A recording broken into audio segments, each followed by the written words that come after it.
کی بات تو یہ ہے کہ جتنی امت کے ساتھ شفقت نبی علیہ السلام کو تھی اور جتنی محبت نبی علیہ السلام کو تھی، ایسی محبت کا کوئی تصور بھی نہیں۔ آپ ذرا غور کیجئے، دنیا میں جتنی محبتیں ہیں سب غرض والی محبتیں، میاں بیوی کی محبت غرض، بیوی کو خاوند کی ضرورت ہے، خاوند کو بیوی کی ضرورت ہے، اولاد ماں باپ کی محبت غرض، اولاد کو ماں کی ضرورت ہے، باپ کی، ماں باپ کو اولاد کی ضرورت ہے، بھائی بھائی کی محبت بھی غرض، ایک دوسرے کے ہیلپ کی ضرورت ہے، پڑوسی کی محبت بھی غرض کی بنیاد پہ ایک دوسرے کی ضروریات ہوتی ہیں، حتیٰ کہ اگر استاد شاگرد کی محبت ہے تو وہ بھی غرض کی۔ کیوں؟ استاد پڑھا رہا ہے کہ مجھ سے اللہ راضی ہو جائیں گے، اور شاگرد پڑھ رہا ہے کہ مجھے علم مل جائے گا۔ حتیٰ کہ پیر مرید کی محبت بھی غرض کی محبت، کہ مرید کے دل میں میری تربیت ہوگی اور پیر کے دل میں کہ اللہ راضی ہو جائیں گے۔ تو معلوم ہوا کہ غرض جیسی بھی ہو ہے تو غرض نہ پیچھے۔ ہاں، کوئی محبت ایسی ہے جو بے غرض ہو؟ ایک مرتبہ ذہن میں سوچا کہ کوئی محبت دنیا میں بے غرض ہے، تو ذہن نے جواب دیا کہ مخلوق کی محبت بے غرض نہیں ہو سکتی، کوئی نہ کوئی غرض تو لگی ہی ہوئی ہوگی۔ پھر سوچا کہ کوئی محبت، پھر ذہن نے کہا اگر دنیا میں بے غرض محبت دیکھنی ہے تو ذرا 1400 سال پیچھے چلے جا، رات کا اندھیرا ہوگا، تم ایک ہستی کو دیکھو گے مصلی کے اوپر سجدے میں ہے، یا رب امتی یا رب امتی۔ کیا اس ہستی کو اپنے درجات کے پڑھنے کا تھا سما؟ نہیں، ان کو پہلے اللہ نے فرما دیا تھا لِيَغْفِرَ لَكَ اللَّهُ مَا تَقَدَّمَ مِن ذَنبِكَ وَمَا تَأَخَّرَ، ان کو اللہ نے پہلے بتلا دیا تھا وَلَسَوْفَ يُعْطِيكَ رَبُّكَ فَتَرْضَىٰ، میرے محبوب تجھے اتنا عطا کروں گا کہ تو بس کرنے لگ جائے۔ پھر وہ ہستی کیوں رو رہی ہے؟ اتنا لمبا سجدہ کہ بیوی اٹھ کے پاؤں ہلا کے دیکھتی ہے کہ ابھی زندگی تو ہے یا نہیں، یہ کیوں رو رہے ہیں؟ یہ امت کے اوپر شفقت کی وجہ سے رو رہے ہیں۔ نبی علیہ الصلوۃ والسلام کو امت کے ساتھ ایسی محبت، اس لیے قیامت کے دن انبیاء بھی نفس نفسی پکارتے ہوں گے، ایک اللہ کے حبیب ہوں گے جو اس دن بھی امتی امتی فرما رہے ہیں۔ اللہ کے حبیب صلی اللہ علیہ وسلم کو اس قدر امت کے ساتھ شفقت و محبت تھی۔ ایک اور آخری بات کہ جب نبی علیہ الصلوۃ والسلام کے ساتھ ایسی محبت ہے تو پھر اس کی ایک علامت یہ بھی ہے کہ کثرت الصلاۃ والسلام علیہ، نبی علیہ الصلوۃ والسلام کے اوپر کثرت سے صلاۃ و سلام پڑھنا، درود شریف پڑھنا۔ چنانچہ قرآن مجید میں اللہ تعالیٰ ارشاد فرماتے ہیں ان اللہ وملائکتہ یصلون علی النبی یا ایھا الذین آمنوا صلوا علیہ وسلموا تسلیما۔ تو ہم بھی کثرت سے درود شریف پڑھیں، اللہم صلی علی سیدنا محمد وعلی آل سیدنا محمد وبارک وسلم۔ سید القراء ابن کعب رضی اللہ عنہ نبی الاسلام کی خدمت میں حاضر ہوئے، اے اللہ کے حبیب صلی اللہ علیہ وسلم، میں آپ پر تیسرا حصہ اپنے وقت کا درود شریف پڑھنے میں لگا دوں؟ نبی علیہ السلام نے فرمایا تو زیادہ کرے گا تو تجھے زیادہ فائدہ ہوگا۔ اے اللہ کے حبیب صلی اللہ علیہ وسلم، میں 2/3 حصہ درود شریف پڑھا کروں؟ نبی علیہ السلام نے فرمایا زیادہ پڑھے گا تو زیادہ نفع ہوگا۔ انہوں نے کہا اے اللہ کے حبیب صلی اللہ علیہ وسلم، پھر تو میں پورا وقت ہی آپ پر درود شریف پڑھوں گا۔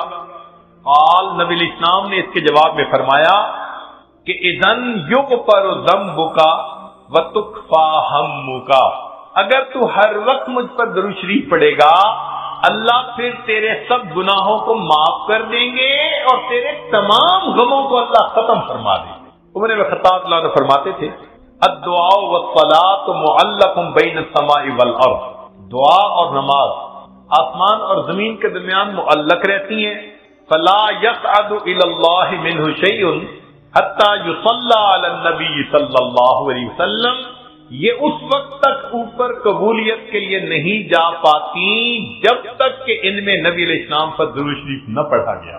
اسی لیے ہر دعا سے پہلے بھی درود شریف پڑھنا چاہیے، بعد میں بھی پڑھنا چاہیے۔ نبی علیہ السلام نے ارشاد فرمایا الدعاء بین الصلاتین لا یرد، کہ 2 درود شریف کے درمیان جو دعا مانگی جاتی ہے اس دعا کو رد نہیں کیا جاتا۔ ایک حدیث مبارکہ میں نبی السلام نے فرمایا من صلی علیہ فی کتاب لم تزل الملائکۃ تستغفر له ما دام اسمی فی ذلک الکتاب، اگر کوئی بندہ لکھ رہا ہو اور لکھتے ہوئے نبی علیہ الصلوۃ والسلام کا نام نامی اس میں گرامی آ جائے اور وہ نام نامی اس میں گرامی کے ساتھ صلی اللہ علیہ وسلم لکھے، تو نبی علیہ السلام نے فرمایا جب تک اس کتاب میں میرے نام کے ساتھ یہ درود شریف لکھا رہے گا اس وقت تک ایک فرشتہ اس کے لیے استغفار کرتا رہے گا۔ اللہ اکبر کبیرہ۔ ابن مسعود رضی اللہ عنہ فرماتے ہیں کہ نبی علیہ السلام نے فرمایا اول الناس بی یوم القیامہ اکثرہم علی الصلاۃ، کہ جو بندہ مجھ پر سب سے زیادہ درود شریف پڑھتا ہوگا وہ پھر قیامت کے دن میرے سب سے زیادہ قریب بھی وہی بندہ ہوگا۔ ابو بکر صدیق رضی اللہ عنہ نے ایک عجیب بات فرمائی، فرماتے تھے کہ الصلاۃ علی النبی امحق للذنوب من الماء البارد للنار، کہ جس طرح ٹھنڈا پانی آگ کو جلدی بجھا دیتا ہے، درود شریف کا پڑھنا انسان کے گناہوں کو اس سے بھی جلدی بجھا دیتا ہے، تو درود شریف پڑھنے سے انسان کے گناہ مٹا دیے جاتے ہیں۔ ابو ہریرہ عنہ فرماتے ہیں کہ نبی علیہ السلام نے فرمایا من نسی الصلاۃ علی نسی طریق الجنہ، جو مجھ پر درود شریف پڑھنا بھول گیا وہ جنت کا راستہ ہی بھول گیا۔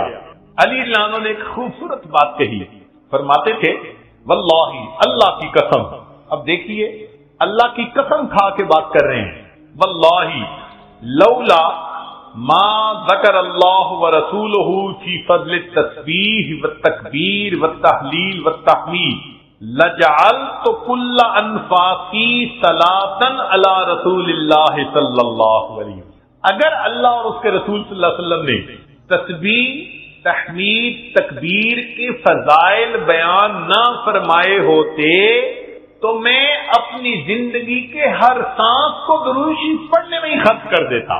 ایک اور حدیث مبارکہ سنیے، نبی علیہ الصلوۃ والسلام کے ساتھ صدیق اکبر رضی اللہ عنہ بیٹھے ہوئے ہیں، ایک نوجوان آیا، نبی علیہ السلام نے اسے اپنے اور صدیق اکبر رضی اللہ عنہ کے درمیان بٹھا دیا، پھر فرمایا کہ ابو بکر میں نے تیرے اور اپنے درمیان اس کو بٹھا دیا، اس بات پہ حیرت تو ہوئی ہوگی، حالانکہ نبی صلی اللہ علیہ وسلم بڑی حیرت ہو رہی ہے، فرمایا ان ھذا الفتى یصلی علی صلاۃ ما یصلیھا علی احد من امتی، میرا یہ نوجوان امتی مجھ پر ایسا درود شریف پڑھتا ہے کہ جو درود شریف میری امت میں سے کوئی دوسرا مجھ پر نہیں پڑھتا، اس کی وجہ سے میں نے اس کو اپنے قریب بٹھایا۔ پھر نبی علیہ السلام نے بتلایا کہ وہ کیا درود شریف پڑھتا تھا، اللہم صلی علی محمد عدد من صلی علیہ وصلی علی محمد عدد من لم یصلی علیہ وصلی علی محمد کما امرت بالصلاۃ علیہ وصلی علی محمد کما تحب ان یصلی علیہ وصلی علی محمد کما ینبغی ان یصلی علیہ۔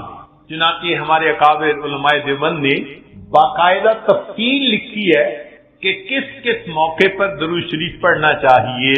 دخول المسجد والخروج منہ، مسجد میں داخل ہوتے ہوئے یا مسجد سے نکلتے ہوئے درود شریف پڑھنا چاہیے، والتشہد، اتحیات میں بھی درود شریف سب پڑھتے ہیں، ورؤیت المساجد، جب مسجد پر نظر پڑے تو اس وقت بھی درود شریف پڑھنا چاہیے، دخول الاسواق، بازار میں داخل ہوتے ہوئے درود شریف پڑھے، دخول البیت والخروج منہ، گھر میں داخل ہوتے ہوئے گھر سے نکلتے ہوئے بھی درود شریف پڑھنا چاہیے، نسیان الحاجہ، اگر بندہ کوئی بات بھول جائے، چیز رکھ کے بھول جائے، بات بھول جائے، اس وقت بھی نبی علیہ السلام پر درود شریف پڑھنا چاہیے، وقت الفقر، تنگ دستی کے وقت میں بھی درود شریف پڑھے، فی البدایۃ فی العلم، اور جب کتاب پڑھنے بیٹھے اس وقت بھی درود شریف پڑھے، فی البدایۃ فی الخطب، جب خطبہ دینا ہو، بیان کرنا ہو تو بھی درود شریف پڑھے، والانتہاء من مجالس العلم،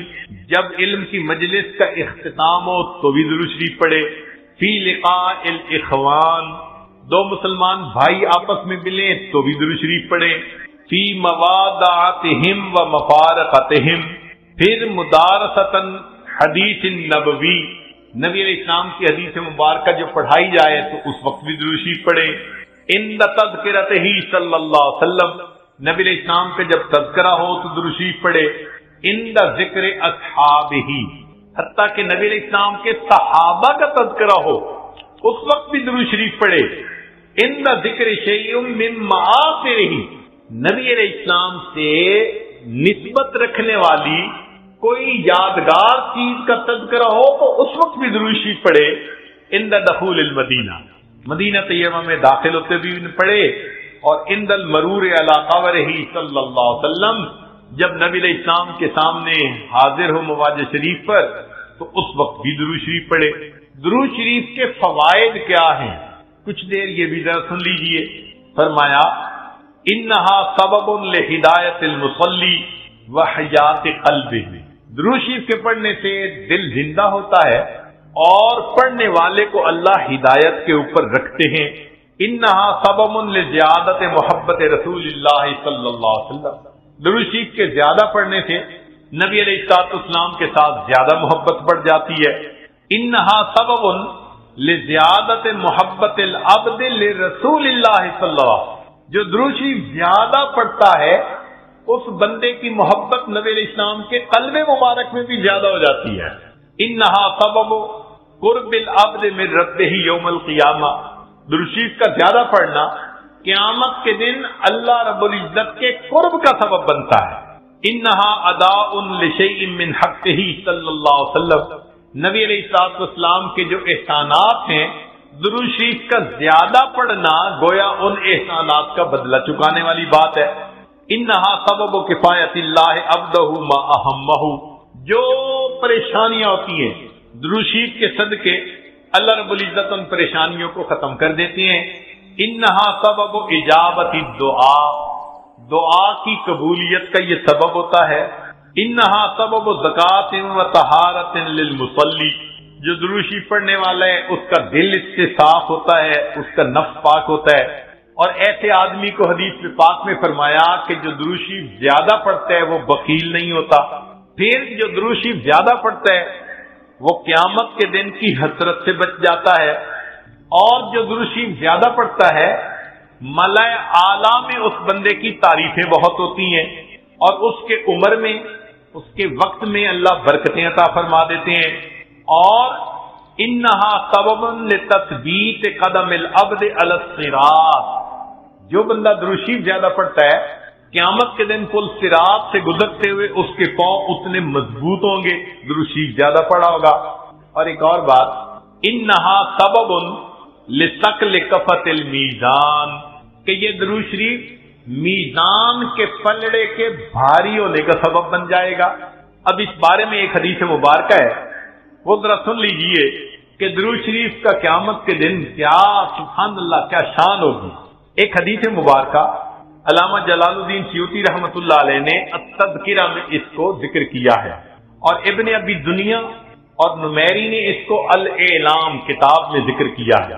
فرماتے ہیں کہ عبداللہ لانو ایک صحابی اس کے راوی ہیں کہ نبی علیہ السلام نے ارشاد فرمایا ان لآدم علیہ السلام من اللہ عز وجل موقفا فی فصح من العرش، قیامت کے دن آدم علیہ السلام کو اللہ تعالیٰ عرش کے سامنے ایک ایسی جگہ عطا فرمائیں گے، علیہ ثوبان اخضران، ان پر دو سبز کپڑے ہوں گے، یعنی سمجھیں تہبند بھی سبز اور کرتا بھی سبز.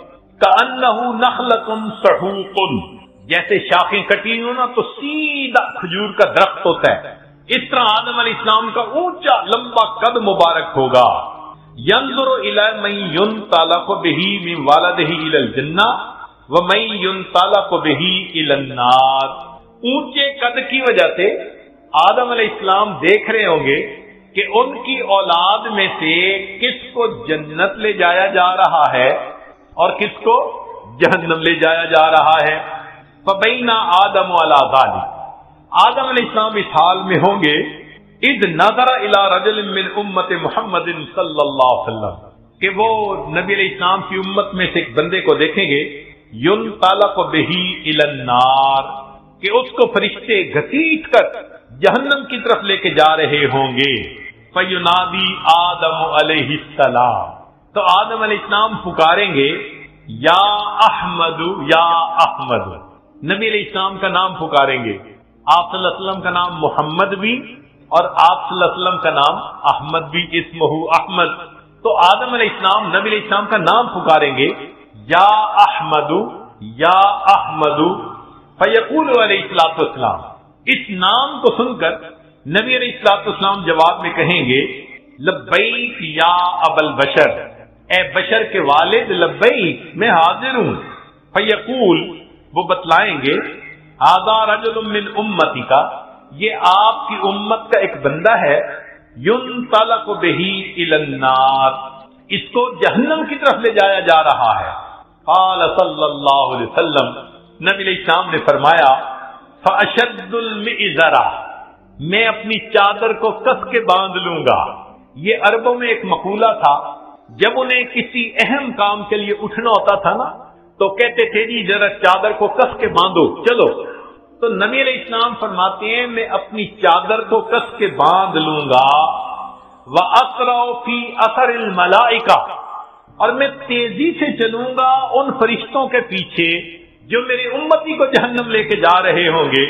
فَأَقُولُ، اور میں یہ کہوں گا، یا رسول ربی، اے میرے رب کے نمائندو، کفو، رک جاؤ۔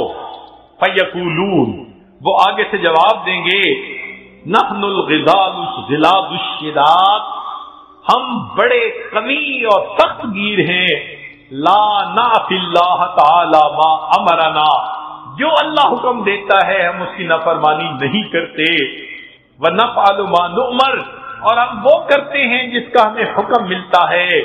فَإِذَا آیَسَ النَّبِيُّ صلی اللہ علیہ وسلم، جب اللہ کے نبی صلی اللہ علیہ وسلم ان سے مایوس ہو جائیں گے کہ میرے کہنے کے باوجود یہ فرشتے جا رہے ہیں لے کے جہنم کی طرف، رک نہیں رہے، تو نبی علیہ السلام فرماتے ہیں، قبض علی لحیتہ بیدہ الیسری واستقبل العرش بوجہہ، نبی علیہ السلام اپنے بائیں ہاتھ سے اپنی ریش مبارک کو پکڑیں گے اور اپنے چہرے انور کو آسمان کی طرف کر کے دیکھیں گے، عرش کی طرف کر کے دیکھیں گے۔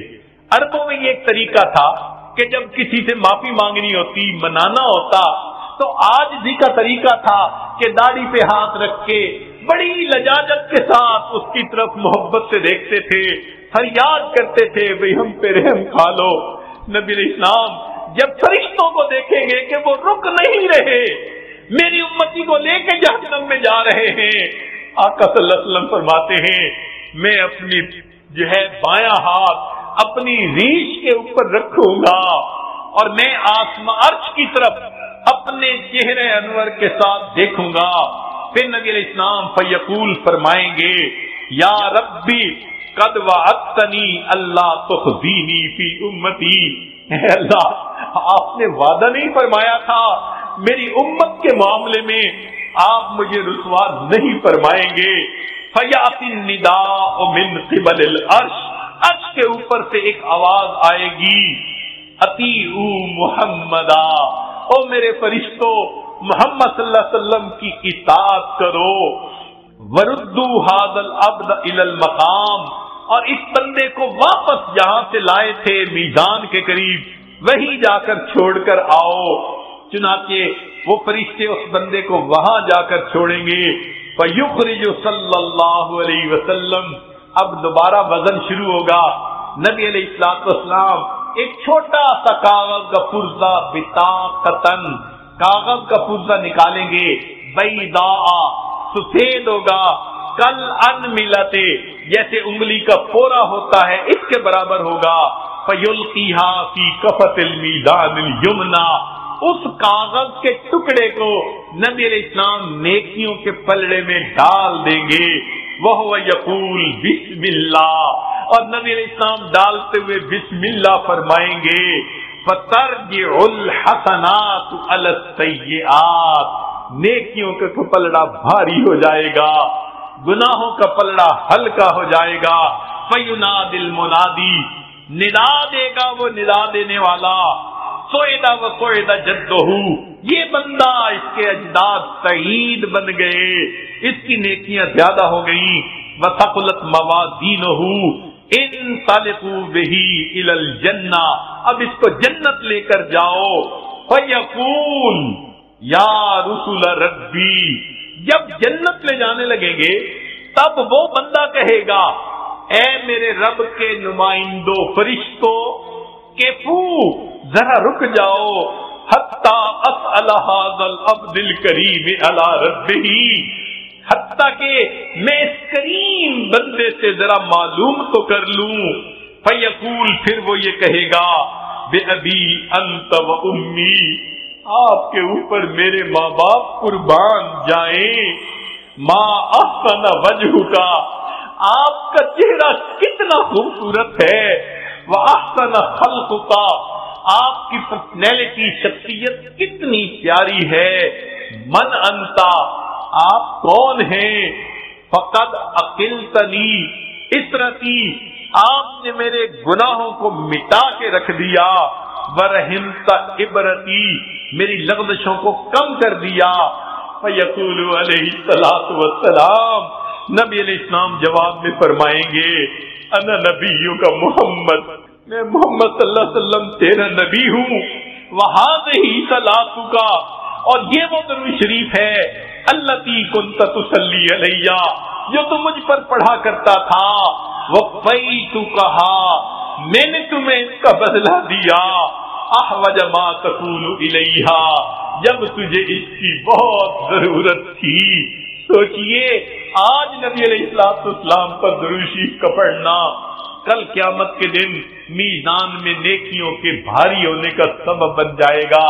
دعا ہے اللہ رب العزت ہمیں اپنے حبیب صلی اللہ علیہ وسلم کی سچی محبت عطا فرمائے، ان کا احترام، ان کی عزت اکرام وہ بھی دل میں عطا فرمائے، ان کی سنتوں کی محبت کے ساتھ اتباع کرنے کی بھی توفیق عطا فرمائے، اور کثرت سے درود شریف پڑھ کر نبی علیہ السلام کی محبت کو دل میں بھرنے کی توفیق عطا فرمائے۔ ابراہیم علیہ السلام کو اس دنیا میں مقام نفی میں کمال حاصل ہوا۔ ابراہیم علیہ السلام کو اس دنیا میں مقام نفی میں کمال ہوا، انہوں نے ماں سوا کی نفی کر دی، فرمایا ان صلاتی و نسکی و محیای و مماتی للہ رب العالمین، اور پھر فرمایا کہ میرے یہ حکم ہوا وما انا من المشرکین، اور میں مشرکین میں سے نہیں ہوں، انی وجہت وجہی للذی فطر السماوات والارض حنیفا وما انا من المشرکین۔ تو نفی کر دی انہوں نے معبودوں کی، ایک اللہ کے اوپر ایسا ایمان تھا کہ ماں سوا کے بتوں کو توڑ کے رکھ دیا۔ یہ ابراہیم علیہ السلام کے اس دنیا میں کمال تھا۔ مقام نفی میں جتنا کمال ان کو حاصل ہوا اتنا کسی کو حاصل نہیں ہوا۔ چنانچہ ایک وقت وہ بھی آیا کہ جب دنیا کے اسباب تو چھوٹ گئے تھے، جبرائیل علیہ السلام مدد کرنے کے لیے آئے کہ میں آپ کو آگ سے بچاؤں، اللہ کا حاجہ، تو ابراہیم علیہ السلام نے فرمایا کیا میرا پروردگار جانتا ہے کہ میں اس حال میں ہوں؟ انہوں نے کہا ہاں اللہ تعالیٰ جانتے ہیں۔ فرمانے لگے حسبی سؤالی علمہ بحالی، کہ اللہ رب العزت جانتے ہیں میں کس حال میں ہوں، اس بات نے مجھے تجھ سے مدد مانگنے سے منع کر دیا۔ میرا رب جو جانتا ہے میں کسی کی مدد نہیں چاہتا۔ جب اللہ نے انتہا دیکھی نا ابراہیم علیہ السلام کی نفی کی، فرمایا وَإِبْرَاهِيمَ الَّذِي وَفَّى، ابراہیم تو بڑا وفادار نکلا، تو نے وفا دکھا دی کہ واقعی بندے کو ایسا ہونا چاہیے اپنے مالک کے ساتھ۔ تو ابراہیم علیہ السلام کو مقام نفی میں کمال، اور یہ بات ایسے نہیں کہ زبانی کہی جا رہی ہے، اس کی تصدیق اس پروردگار نے کی جو سینوں کے بھید جانتا ہے۔ چنانچہ ابراہیم علیہ السلام کے بارے میں اللہ فرماتے ہیں ان ابراہیم کان امہ قانتا للہ حنیفا ولم یکو من المشرکین، اور وہ مشرکین میں سے نہیں تھے۔ اللہ رب العزت کا کسی کے بارے میں کہہ دینا کہ ان میں شرک نہیں تھا، اس کو نفی کا کمال نہ کہیں تو اور کیا کہہ سکتے۔ اس لیے فرمایا میرے محبوب وما کان من المشرکین، ابراہیم علیہ السلام مشرکوں میں سے نہیں تھے، آپ ان کی ملت کی پیروی کیجئے۔ ثم اوحینا الیک ان اتبع ملت ابراہیم حنیفا وما کان من المشرکین۔ تو ابراہیم علیہ السلام وہ شخصیت ہیں کہ جن کو بائی نیم اللہ نے کہا کہ وہ مشرک نہیں تھے۔ یہ مقام نفی میں کمال ہے۔ اور یہ صرف ابراہیم علیہ السلام کا تذکرہ ہے قرآن پاک میں۔ ابراہیم علیہ السلام جو خلیل تھے ان کو کس میں کمال حاصل ہوا؟ مقام نفی میں، یعنی ما سوا جو باطل معبود ہیں ان کی انہوں نے کامل نفی کر کے دکھا دی۔ اور اللہ کے محبوب صلی اللہ علیہ وسلم کا معاملہ وہ کچھ اور ہے، ان کو اللہ نے مقام نفی میں بھی کمال عطا فرمایا اور مقام اثبات میں بھی کمال عطا فرمایا۔ ذرا غور کیجئے گا، مقام نفی میں بھی کمال عطا فرمایا اور مقام اثبات میں بھی کمال عطا فرمایا۔ وہ کیسے؟ ہم اور آپ جتنے ہیں نا، ہمارا ایمان بن دیکھے، اب بن دیکھے اور دیکھے میں فرق تو ہوتا ہے نا۔ یہ تو نہیں نہ ہو سکتا کہ بھئی انسان دیکھ لے اور اس میں اس کو کوئی اضافہ محسوس نہ ہو۔ خود نبی علیہ السلام نے فرمایا کہ الشاہد یرا ما لا یرا الغائب، کہ غائب جو چیز نہیں دیکھ سکتا وہ دیکھنے والا دیکھ لیا کرتا ہے۔ ایک حدیث پاک میں نبی علیہ السلام نے فرمایا لیس الخبر کالمعائنۃ، دیکھنا اور ہے اور خبر کو ماننا اور ہے۔ ہمارا جتنا بھی ایمان پکا ہو مگر مومن کا کامل جو ہوگا نا مقام، وہ جنت میں رویت باری تعالی پر منحصر ہے۔ جب دیکھیں گے تب کمال حاصل ہوگا۔ دنیا میں تو بس ایمان ہے جو ہم نے پکا کیا ہوا ہے، یہیں تک درجہ پا سکتے ہیں۔ تو اس بات کا کمال رویت باری تعالی پر منحصر ہے۔ اور اس دنیا میں جتنے انبیاء آئے سب کا ایمان غیب پہ تھا۔ ایک اللہ کے حبیب صلی اللہ علیہ وسلم ہی ایسے ہیں جنہیں اللہ نے دنیا میں معراج پہ بلا کے اپنا دیدار عطا فرما دیا۔ اس لیے نبی علیہ السلام کو اس بات میں بھی کمال حاصل ہو گیا۔ تو خلیل کو مقام نفی میں کمال حاصل ہوا اور محبوب صلی اللہ علیہ وسلم کو نفی میں بھی اور اس بات میں بھی کمال حاصل ہوا۔ یہ اللہ رب العزت نے اپنے محبوب صلی اللہ علیہ وسلم پر نعمت عطا فرمائی۔ یہاں تک بھی بات سمجھ میں آتی ہے۔ ایک نقطہ اور کہ ابراہیم علیہ السلام کے بارے میں ایک درود شریف ہے جو ہم نماز میں پڑھتے ہیں، اللہم صلی علی محمد وعلی آل محمد کما صلیت علی ابراہیم وعلی آل ابراہیم انک حمید مجید۔ تو یہ درود شریف تو بتاتا ہے کہ کچھ تو نعمت ایسی تھی جو ابراہیم علیہ السلام پر اللہ نے عطا فرمائی جس کو پانے کی تمنا اللہ کے محبوب صلی اللہ علیہ وسلم کے دل میں بھی تھی۔ بھئی درود شریف بتا رہے ہیں نا کہ اللہ جیسے ان پر، ان کے آل پر رحمت نازل فرمائی، محمد صلی اللہ علیہ وسلم ان کی آل پر بھی نازل فرما دیجیے۔ تو کچھ تو ہے نا اندر کہ جس کو طلب ہے دل میں، تمنا ہے دل میں۔ تو بھئی کیا تھا؟ یہ نقطہ جلدی سمجھ میں نہیں آتا، چلیں کچھ سادے لفظوں میں کھولنے کی کوشش کرتے ہیں۔ اس کو حقیقی طور پہ تو امام ربانی حضرت مجدد الفسانی رحمت اللہ علیہ نے اپنے مکتوبات میں کھولا ہے۔ دل خوش ہوتا ہے اس کی تفصیلات کو پڑھ کر۔ تاہم قصہ مختصر یہ ہے کہ محبت دو طرح سے ہوتی ہے، ذرا غور فرمائیے گا۔ محبت دو طرح سے ہوتی ہے، ایک کو کہتے ہیں محبت ذاتی، کہ ذات سے محبت ہو، جیسے ماں کو بیٹے سے ہوتی ہے۔ اپنے بیٹے سے ہر ماں کو محبت، معذور ہو، کمزور ہو، شکل رنگ کا جیسا بھی ہو، ماں کو محبت ہے۔ یہ محبت ذاتی کہلائیں گے۔ اور ایک محبت صفاتی ہوتی ہے کہ صفات کی وجہ سے محبت کا ہونا۔ ہمیں بھی کوئی خوبصورت بیبی مل جائے، ہم اس کو پیار کرتے ہیں، محبت کا اظہار کرتے ہیں، کیوں؟ خوبصورت ہوتا ہے۔ اور جو بچہ لکھا پڑھا صفات والا ہو وہ سب کو اچھا لگتا ہے۔ تو معلوم ہوا کہ محبت کے دو انداز ہوتے ہیں۔ ایک انداز کو کیا کہتے ہیں؟ محبت ذاتی، اور دوسرے انداز کو کیا کہتے ہیں؟ محبت صفاتی۔ یہ دو الگ الگ انداز ہیں۔ اب ذرا غور کیجئے گا، اللہ رب العزت کو اپنے محبوب صلی اللہ علیہ وسلم سے بھی محبت تھی، مگر وہ محبوبیت ذاتی تھی، ذات سے محبت تھی۔ اللہ کو اپنے حبیب صلی اللہ علیہ وسلم تھے تو محبت ذاتی تھی نبی علیہ السلام سے، اور ابراہیم علیہ السلام سے بھی محبت تھی، مگر وہ محبت صفاتی تھی۔ وہ محبت کیا تھی؟ صفاتی تھی۔ یہاں تک بات سمجھ میں آ گئی؟ کہ نبی علیہ السلام سے بھی محبت تھی، مگر یہ محبت کیا تھی؟ محبوب آپ کو پیدا نہ کرنا ہوتا تو میں کائنات کو بھی پیدا نہ فرماتا.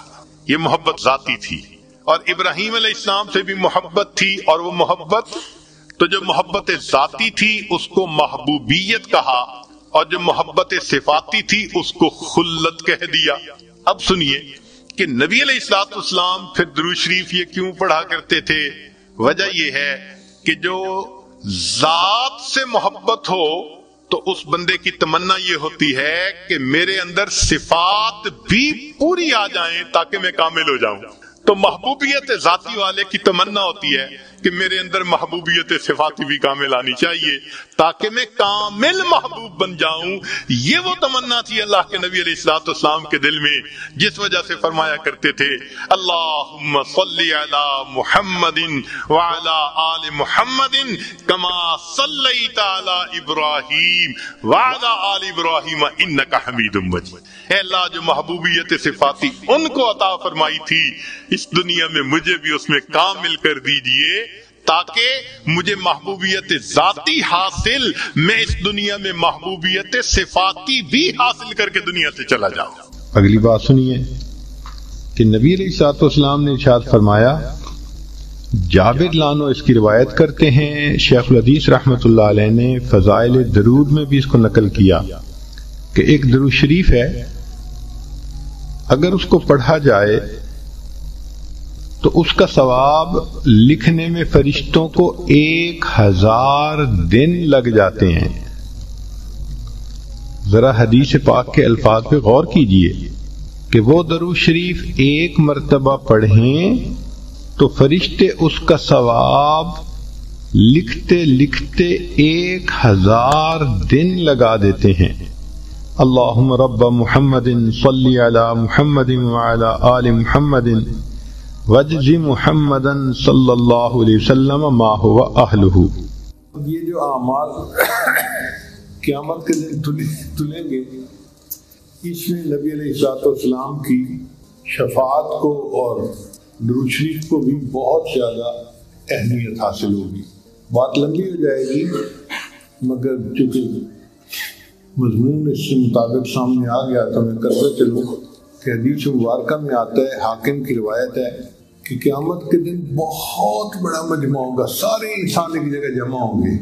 آپ بتائیں جب ساری دنیا کے انسان آدم علیہ السلام سے لے کے قیامت کے آخری یعنی قیامت کے دن تک آنے والا آخری انسان اکٹھے ہوں گے تو یہ تو خرب لوگ بن جائیں گے. تو مجمع اتنا بڑا ہوگا کہ پتہ ہی نہیں چلے گا کہ بھئی میزان میں ہو کیا رہا ہے. تو اللہ تعالیٰ آدم علیہ السلام کو کھجور کی مانند ایک اونچا قد عطا فرمائیں گے. سب لباس انہوں نے پہنا ہوا ہوگا. ہم نے دیکھا ہے کہ جہاں مجمع زیادہ ہوتے ہیں نا تو پولیس والے میناروں پہ چڑھتے ہیں یا عمارتوں پہ چڑھ کے اوپر سے دیکھتے ہیں، کیونکہ ان کو پتہ نہیں چلتا کہ مجمع کے اندر کیا ہو رہا ہے. تو قیامت کے دن ایسا ہی ہوگا کہ حضرت آدم علیہ السلام اونچا قد ہوگا اور وہ اوپر سے دیکھ رہے ہوں گے پورے مجمع کو. اتنے میں ایک مجمع ہوگا نبی علیہ السلام کی امت کا، جس کا حساب ہوگا اور حکم ہوگا کہ اس کے گناہ زیادہ ہیں، اس کو جہنم میں لے جاؤ. فرشتے اس بندے کو گھسیٹیں گے جہنم کی طرف اور وہ بندہ رو رہا ہوگا. جب وہ بندہ روئے گا تو آدم علیہ السلام اس کو دیکھ کر پکاریں گے یا احمد یا احمد. نبی علیہ السلام کا نام نامی اس میں گرامی دنیا میں محمد تھا اور قیامت کے دن آپ کا نام نامی احمد ہوگا. تو جب احمد کر کے پکاریں گے تو نبی علیہ السلام فوراً فرمائیں گے لبیک اے بشر کے باپ میں حاضر ہوں. آپ کیا کہنا چاہتے ہیں؟ وہ فرمائیں گے دیکھو آپ کا ایک امتی ہے جس کو جہنم کی طرف فرشتے لے کے جا رہے ہیں. تو نبی علیہ الصلوۃ والسلام ان فرشتوں کے پیچھے چلیں گے تیزی کے ساتھ اور ان کے قریب جا کر ان کو کہیں گے کہ تم رک جاؤ ان کو ابھی جہنم نہ لے جاؤ. فرشتے آقا کے جواب دیں گے کہ نحن غلاظ شداد، ہم تو بڑے سخت گیر ہیں اور ہم کسی کی بات نہیں سنتے، ہم تو وہ کریں گے جس کا ہمیں اللہ نے حکم دیا. اب جب فرشتے بات پر توجہ نہیں دھریں گے اور لے کے جائیں گے جہنم کی طرف تو اللہ کے محبوب صلی اللہ علیہ وسلم اس وقت بہت زیادہ غمزدہ ہوں گے. حدیث مبارکہ میں آتا ہے کہ نبی علیہ السلام اپنے بائیں ہاتھ سے اپنی داڑھی مبارک کو پکڑیں گے اور عرش کی طرف دیکھ کر اللہ کے سامنے یہ عرض کریں گے کہ یا اللہ، کیا آپ نے وعدہ نہیں فرمایا تھا یوم لا یخزی اللہ النبی والذین آمنوا معہ، کہ آپ قیامت کے دن مجھے ایمان والوں کو رسوا نہیں فرمائیں گے؟ تو جب نبی علیہ السلام یہ فرمائیں گے تو عرش سے ایک ندا آئے گی، اے میرے فرشتوں، میرے محبوب جو فرما رہے ہیں تم ان کی بات کی اطاعت کرو، اطیعوا محمد۔ تو فرشتے رک جائیں گے، پھر نبی علیہ السلام سے پوچھیں گے جی آپ ہمیں کیا حکم فرماتے ہیں؟ نبی علیہ السلام فرمائیں گے کہ تم اس کو دوبارہ میزان پر لے جاؤ اور اس کے عملوں کا پھر وزن کرو۔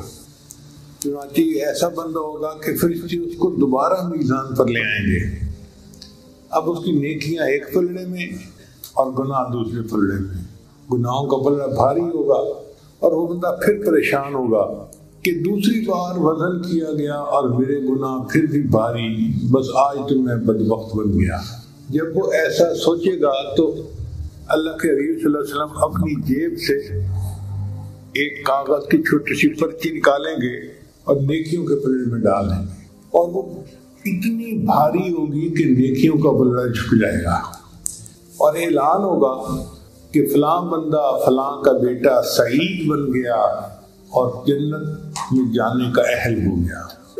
اب جب اس بندے کو حکم ملے گا نا کہ یہ جنت میں جانے والے ہیں تو وہ بندہ حیران ہوگا، تو وہ نبی علیہ السلام سے پوچھے گا آپ کون ہیں؟ آپ کا چہرہ اتنا خوبصورت ہے اور آپ نے میرے مشکل کو آسان کر دیا اور جہنم کی بجائے جنت میں مجھے جانے کا حقدار بنا دیا۔ تو نبی علیہ السلام فرمائیں گے انا نبیک محمد، میں تیرے نبی محمد صلی اللہ علیہ وسلم ہوں۔ وہ پوچھے گا اے اللہ کے نبی صلی اللہ علیہ وسلم آپ نے کیا کیا ہے کہ میری نیکیوں کا پلڑا جھک گیا؟ تو نبی علیہ السلام فرمائیں گے پوری زندگی جو تو میرے اوپر درود شریف پڑھا کرتا تھا، وہ درود شریف کا عمل اس پرچی پر لکھا ہوا تھا، اسے میں نے نیکیوں کے پلڑے میں ڈالا اور اللہ نے نیکیوں کے پلڑے سے بھی جھکا دیا۔ تو یہ جو حدیث کی طالبات درود شریف پڑھتی ہیں نا کہ قال النبی صلی اللہ علیہ وسلم، یہ صلی اللہ علیہ وسلم درود شریف ہے، مختصر درود شریف ہے، اور پتہ نہیں ایک دن میں یہ تو ہزاروں مرتبہ درود شریف پڑھتی ہیں، تو یہ عمل قیامت کے دن بخشش کا سبب بنے گا۔ ہمیں بھی چاہیے کہ ہم درود شریف کی کثرت کریں جتنی کر سکتے ہیں، کیونکہ یہ وہ عمل ہے جو مشکل میں آسانی پیدا کر دیتا ہے، اللہ کی رضا کا سبب بنتا ہے، اور قیامت کے دن بندے کو جہنم کی بجائے جنت میں جانے کا راستہ دکھاتا ہے۔ ایک حدیث پاک میں آتا ہے کہ جس نے جمعہ کے دن عصر کی نماز کے بعد 80 مرتبہ درود شریف پڑھا، اللہم صلی علی سیدنا محمد النبی الامی وعلی آلہ وسلم تسلیما، اللہ تعالیٰ 80 مرتبہ پڑھنے پر 80 سال کے گناہوں کو معاف کر دے۔ اب آپ غور کریں، عام طور پہ عمریں تو 80 سال سے کم ہی ہیں آج کل۔ نبی صاحب نے فرمایا میری امت کی اوسط عمریں بین 70 و 60، 60-70 کے درمیان ہوں، اور آج کل 60-70 کے درمیان ہی لوگ چلے جاتے ہیں۔ پہلے عمریں ذرا لمبی ہوتی تھی، اب تو گھٹتی جا رہی ہیں۔ تو بہرحال 80 سال کے گناہ معاف ہونے کا دوسرا مطلب کیا ہے کہ نبی صاحب نے فرمایا جو جمعہ کے دن عصر کے بعد یہ پڑھ لے گا، اللہ تعالیٰ اس کی ساری زندگی کے گناہوں کو معاف کر دے گا۔ آپ بتائیے یہ کتنا سستا سودا ہے۔ لہٰذا ہم میں سے ہر بندے کو اس کا معمول بنانا چاہیے۔ بخاری شریف کی روایت ہے کہ ہم جمعہ کے دن عصر کی نماز کے بعد 80 مرتبہ پڑھیں گے، پوری زندگی کے گناہ معاف ہو جائیں۔ گھر کی عورتوں کو بھی اس کی تلقین کرنی چاہیے کہ وہ جمعہ کے دن عصر کے بعد بچوں کو بھی پاس بٹھائیں اور گھر کے سارے لوگ 80 مرتبہ یہ درود شریف پڑھیں، تاکہ یہ سعادت نصیب ہو کہ پوری زندگی کے ہمارے گناہ معاف ہو جائیں۔ پھر تیسری چیز جس سے کہ اللہ تعالیٰ کی طرف سے رحمت اترتی ہے، درود شریف کا پڑھنا۔ حدیث مبارکہ میں آتا ہے جو شخص ایک دفعہ درود شریف پڑھتا ہے اللہ تعالیٰ 10 رحمتیں اتارتے ہیں۔ تو 10 رحمتوں کا اترنا اس بات کی دلیل کہ روح کو غذا ملتی ہے، نور اترتا ہے انسان کے اوپر۔ ہمارے مشائخ نے فرمایا کہ 100 مرتبہ صبح اور 100 مرتبہ شام، کم از کم اتنا تو درود شریف ضروری پڑھ لیں۔ ایک صحابی عنہ پوچھتے ہیں اللہ کے نبی صلی اللہ علیہ وسلم میں کتنا درود شریف پڑھوں؟ فرمایا زیادہ پڑھ، چوتھائی حصہ۔ زیادہ پڑھو گے تو فائدہ زیادہ۔ اللہ کے نبی صلی اللہ علیہ وسلم آدھا حصہ، بھائی زیادہ پڑھو گے تو زیادہ فائدہ، 3 حصے۔ فرمایا اور زیادہ، 4 حصے. جب انہوں نے کہا کہ میں پورا وقت درود شریف پڑھنے میں لگا دوں گا، نبی اسلام نے فرمایا اذن یغفر لک ذنب، تیرے گناہوں کو بخش دیا جائے گا اور تیرے غموں کو تیرے سر سے اتار دیا جائے گا. تو درود شریف کے پڑھنے سے اللہ تعالیٰ گناہوں کو معاف کرتے ہیں اور دھو دیتے ہیں. صدیق اکبر اللہ عنہ فرمایا کرتے تھے کہ ٹھنڈا پانی آگ کو اتنا جلدی نہیں بجھاتا جتنا جلدی درود شریف کا پڑھنا انسان کے دلوں کی ظلمت کو مٹا دیتا ہے. سیدنا علی رضی اللہ عنہ فرمایا کرتے تھے کہ اگر اللہ تعالیٰ اور اس کے رسول صلی اللہ علیہ وسلم نے تسبیح، تکبیر، تحمید، تحلیل ان کے فضائل نہ بتائے ہوتے تو میں اپنا پورا وقت درود شریف کے پڑھنے میں گزار دیتا. تو ہم بھی درود شریف پڑھیں کم از کم 100 مرتبہ صبح اور 1 مرتبہ شام. اس سے کیا ہوگا کہ دل کو غذا پہنچے. ہمارے حضرت مرشد عالم رحمۃ اللہ علیہ کے ایک مرید تھے، عالم تھے، مسلم شریف پڑھاتے تھے. انہوں نے زندگی کے کوئی 25 سال مسلم شریف پڑھائی تھی. ایک دن وہ کہنے لگے کہ حضرت میں آپ کو ایک عجیب واقعہ سناؤں. کو ضرور سنا. کہنے لگے کہ دارالعلوم دیوبند میں سعودی عرب سے ایک جماعت آئی، علماء 3 یا 4 بندے تھے، اور انہوں نے آ کے محتمم صاحب کو کہا کہ ہم ایک علمی مسئلہ ڈسکس کرنے کے لیے آپ کے پاس آئے ہیں. محتمم صاحب نے پوچھا کون سا مسئلہ؟ وہ کہنے لگے اس لیے کہ ہم سے پہلے سعودی عرب کے اوپر ترکوں کا قبضہ تھا، اور ترکوں نے قبروں کے اوپر بڑے گنبد بنائے ہوئے تھے اور قبریں بنائے ہوئے تھے اور عمارتیں بنائی ہوئی تھیں.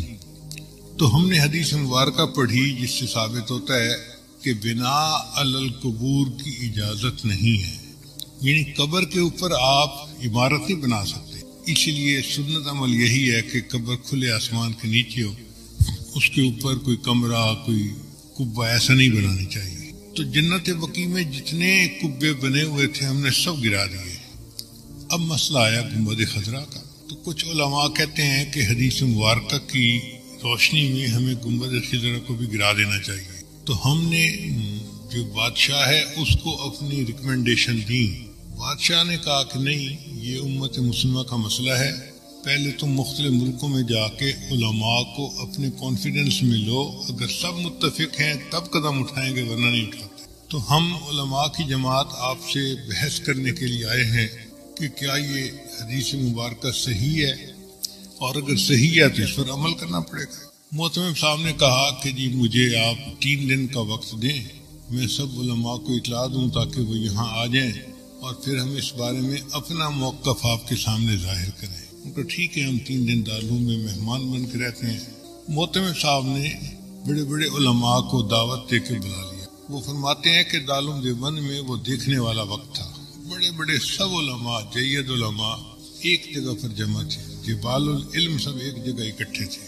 اور جو آخری رات تھی وہ تو پوری رات ہی علماء اس مسئلے پر آپس میں ڈسکس کرتے رہے، کتابیں پڑھتے رہے، اور کچھ لوگ روتے رہے، دعائیں مانگتے رہے کہ یا اللہ بہت نازک مسئلہ ہے، ہم سے اس کے کرنے میں کوئی کمی نہ رہ جائے، کوتاہی نہ ہو جائے.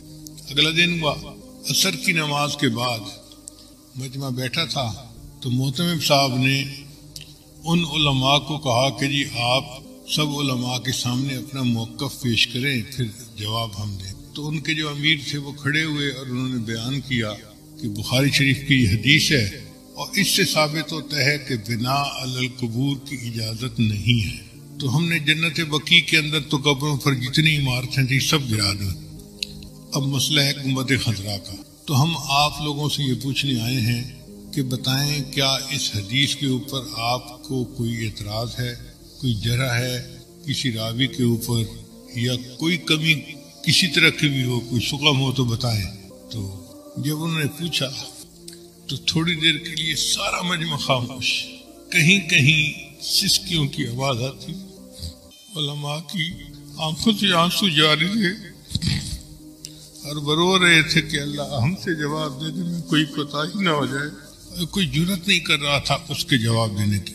اتنے میں حضرت اقدس تھانوی رحمۃ اللہ علیہ کھڑے ہوئے اور حضرت نے فرمایا کھڑے ہو کر، الحمدللہ اللہ نے اس مسئلے میں مجھے شرح صدر عطا فرما دی ہے. اس نے پوچھا کہ شرح صدر سے کیا مراد ہے؟ حضرت نے فرمایا کہ شرح صدر یہ کہ یہ حدیث بالکل صحیح ہے اس کے کسی راوی کے اوپر کوئی اعتراض نہیں ہے، کوئی جرح نہیں ہے، اور ہر لحاظ سے یہ حدیث صحیح بھی ہے سند متصل کے ساتھ، اور صحیح مضبوط ہے مضمون اس کا۔ تو جو ان کے امیر تھے وہ کہنے لگے کہ اس کا مطلب یہ ہوا کہ اگر یہ حدیث صحیح ہے تو پھر تو نص ہو گئی، اس کے اوپر عمل کرنا ہمارے لیے ضروری ہو گیا، تو کیا ہم گنبد خضرا گرا سکتے ہیں؟ تو تھانوی نے جواب دیا یہی تو شرح صدر ہے جو اللہ نے مجھے عطا فرما دیا، حدیث بھی صحیح ہے لیکن آپ گنبد خضرا کو گرا نہیں سکتے۔ اس نے کہا آپ کیسی باتیں کر رہے ہیں، جب حدیث صحیح ہے تو پھر اس گنبد خضرا کو گرانے میں رکاوٹ کیا ہے؟ حضرت نے فرمایا اس کی وجہ یہ کہ حدیث پاک کے مطابق بنا علی القبور کی اجازت نہیں ہے، کہ قبر کے اوپر کوئی عمارت، کوئی کمرہ، کوئی جبہ کبہ بنانے کی اجازت نہیں ہے۔ گنبد خضرا کا معاملہ الگ ہے، یہاں عمارت پہلے تھی، یہ حجرہ عائشہ تھا، اور نبی اسلام کی قبر مبارک بعد میں اس کے اندر بنائی گئی، لہذا اب اس عمارت کو کوئی بندہ گرا نہیں سکتا۔ ایسا جواب تھا کہ وہ لوگ مطمئن ہو گئے۔ گنبد خضرا آج بھی ہے، کابر علماء دیوبند کی عشق نبی کی دلیل دے رہا ہے۔ اللہ علم کی گہرائی عطا فرما دیتے ہیں تو بندہ پھر علم کی تہ تک پہنچ جاتا ہے۔